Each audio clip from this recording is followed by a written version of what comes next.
Hello, xin chào tất cả mọi người. Chào mừng mọi người đã đến với kênh YouTube của Noli. Trong bài học ngày hôm nay, Noli sẽ hướng dẫn cho mọi người cách móc mũi trượt giả đan như thế này. Đầu tiên, các bạn cần chuẩn bị cho Noli một cuộn len sợi và một cây kim móc. Các bạn cần gây cho Noli một chuỗi gồm 10 mũi móc xích. Cách tạo mũi móc xích như sau. Chúng ta sẽ cầm đầu ngắn của sợi len ở phía tay cầm kim móc, đầu nối liền với cuộn len ở phía tay còn lại. Các bạn sẽ vòng len qua như thế này.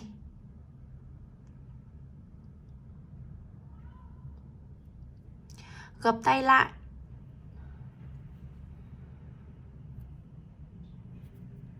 Sau đó thì các bạn sẽ đâm kim vào vòng tròn, lấy len lên, thắt lại. Chúng ta đã được một nút thắt đầu tiên, đây chưa được gọi là mũi móc xích. Các bạn sẽ gây 10 mũi móc xích. 1 2 3 4 5 6 7 8 9 10. Sau khi chúng ta đã gây xong được 10 mũi móc xích thì các bạn sẽ lên cho mình một mũi móc xích nữa.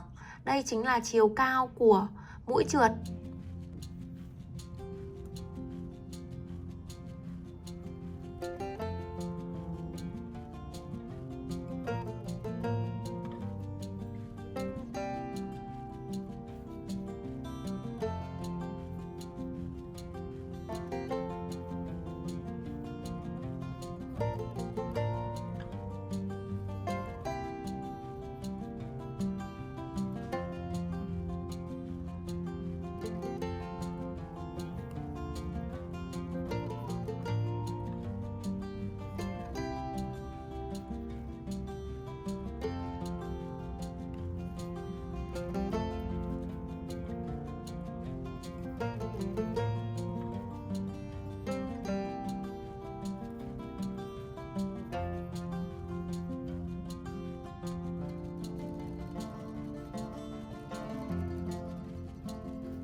Sau khi móc xong được 10 mũi móc như thế này, các bạn sẽ lên cho mình một mũi móc xích.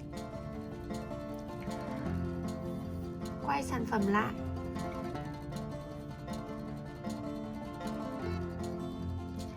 Chúng ta sẽ móc vào cạnh sau của chân mũi.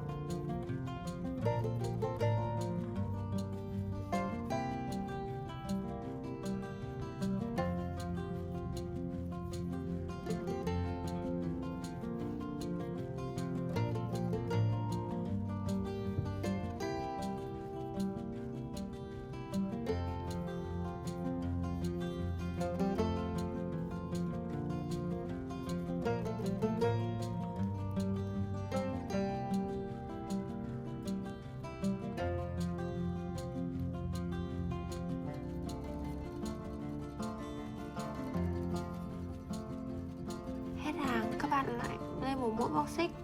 Sau đó thì quay lại, móc vào cạnh sau.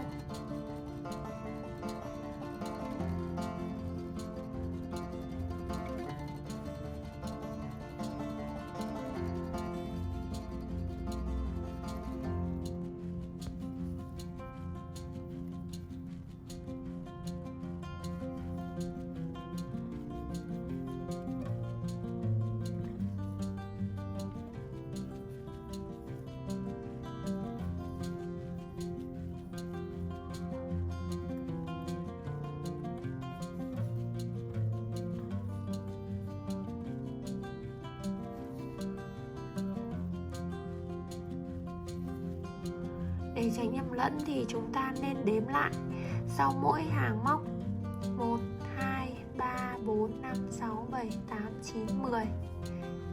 Đủ 10 mũi thì các bạn lại lên một mũi móc xích và quay lại.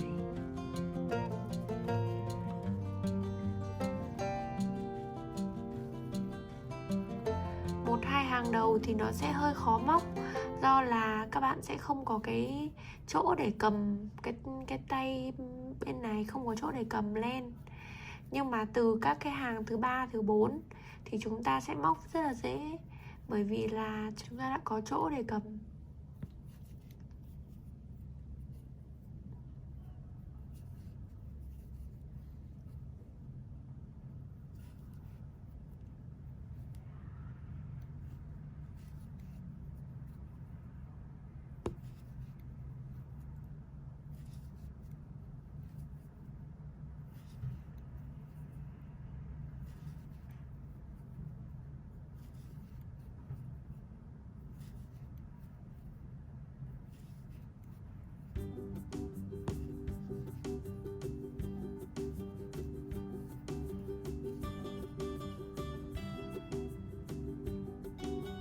Bây giờ chúng ta đã bắt đầu thấy được đường gân nổi lên hình chữ V như thế này.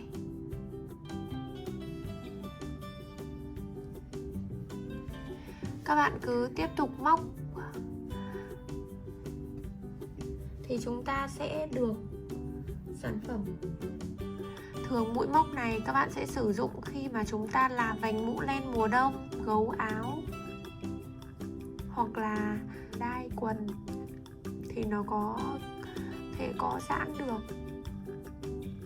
Noli chúc các bạn thành công nhé. Đừng quên ấn like và subscribe kênh YouTube của Noli Handmade. Bấm vào biểu tượng quả chuông để là người sớm nhất xem được video mới nhất của Noli. Bye!